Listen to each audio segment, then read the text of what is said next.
In the late 16th century, a bold English explorer embarked on a voyage that would etch his name into the annals of maritime history. This is the story of Thomas Cavendish and his legendary chests of gold. Join us as we uncover the tales of bravery, treachery, and unimaginable wealth on the high seas. Cavendish, an ambitious navigator, sought fortune and glory. His journey was not just about exploration, it was about outwitting the Spanish Empire, seizing their treasures, and claiming new lands in the name of England. In the bustling port of Plymouth, England, 1586, Thomas Cavendish meticulously prepared for an ambitious journey that aimed to rival the exploits of the renowned Sir Francis Drake. With 3 ships, the Desire, the Content, and the Hugh Gallant, Cavendish was not merely setting sail for the unknown.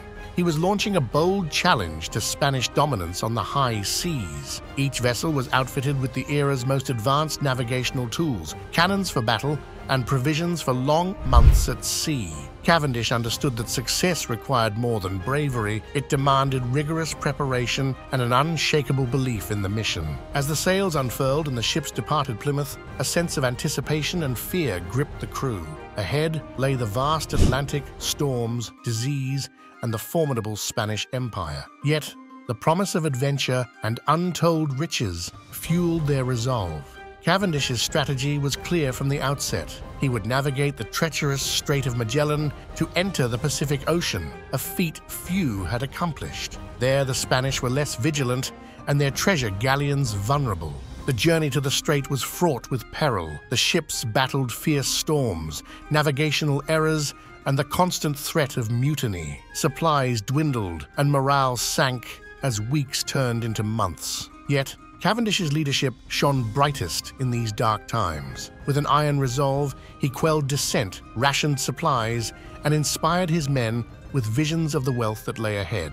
Their faith in him remained unbroken, a testament to his charisma and tactical acumen. As Cavendish navigated the treacherous waters of the Pacific, he set his sights on the crown jewel of Spanish wealth, the Manila galleons. These massive ships carried silver from the mines of Peru and luxury goods from Asia back to Spain, making them incredibly valuable targets for English privateers. Cavendish's knowledge of Spanish routes and schedules, gained through meticulous research and perhaps a bit of espionage, led him to lie in wait off the coast of California, where the Santa Ana would pass, unsuspecting of the danger that lurked. The encounter with the Santa Ana was a masterstroke of naval tactics and bold courage. As the galleon appeared on the horizon, laden with years' worth of accumulated wealth, Cavendish and his crew readied themselves for the fight of their lives. The battle was fierce but swift. Cavendish's ships, smaller and more maneuverable, outflanked the galleon. Despite being outnumbered and outgunned, the English exploited their superior seamanship and the element of surprise. By nightfall, the Santa Ana was theirs. Interesting fact: Cavendish's success was due in part to his use of smaller, faster ships that could outmaneuver the larger, slower galleon, showcasing the evolution of naval warfare. What Cavendish found aboard the Santa Ana surpassed his wildest dreams. Chests of gold and silver, precious stones, silks and spices filled the hold. It was a fortune that would cement his name in history and enrich him and his crew beyond imagination.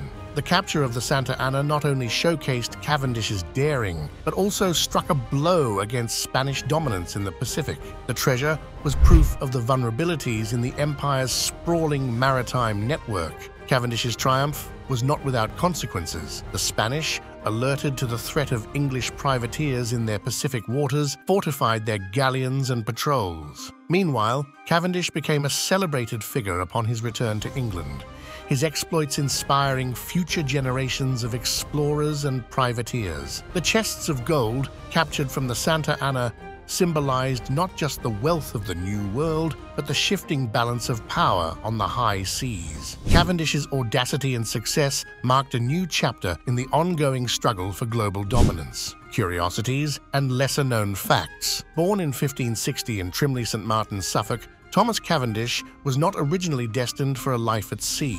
Coming from a family of modest wealth, his entry into maritime adventure was fueled by a combination of personal ambition and the economic conditions of Elizabethan England, where fortunes could be made or lost on the strength of a ship's hull. Cavendish's decision to become an explorer was partly inspired by the tales of Sir Francis Drake, the first Englishman to circumnavigate the globe. Seeking fame and fortune, Cavendish aimed not just to emulate Drake, but to surpass his achievements. Cavendish's voyages were marked by the use of cutting-edge navigational techniques and instruments of the time, such as the astrolabe and cross staff. These tools allowed him to chart his course with greater accuracy, a critical advantage in the uncharted waters of the Pacific. Cavendish's ability to read the stars not only guided him through unknown seas, but also enabled him to launch surprise attacks on Spanish holdings and ships. Thomas Cavendish was the third person in history to circumnavigate the globe, a feat that cemented his place among the era's most explorers. However, his subsequent attempt to repeat this monumental journey ended in failure and tragedy, showcasing the unpredictable nature of exploration. Cavendish's second voyage was plagued by misfortune from the start: disease, dissent among the crew, and poor weather conditions. It was a stark contrast to the glory of his earlier achievement, leading to his early death at sea in 1592 at the age of 31. Though Thomas Cavendish's life was brief, his impact on maritime exploration and the global imagination was profound. He demonstrated the possibilities of circumnavigation and the wealth that could be obtained through privateering. His legacy is a reminder of the thin line between triumph and disaster on the high seas. Cavendish's story, filled with ambition, adventure, and adversity, continues to inspire those who seek to explore the unknown and challenge the limits of human endurance and ingenuity. So, Thomas Cavendish's legacy is a testament to the age of exploration. His chests of gold symbolize the allure of the unknown and the human drive to seek out and conquer new frontiers. Thank you for joining us on this journey into the past. The seas may have calmed since Cavendish's time, but the stories of those who sailed them will forever stir our spirits. Thank you for watching.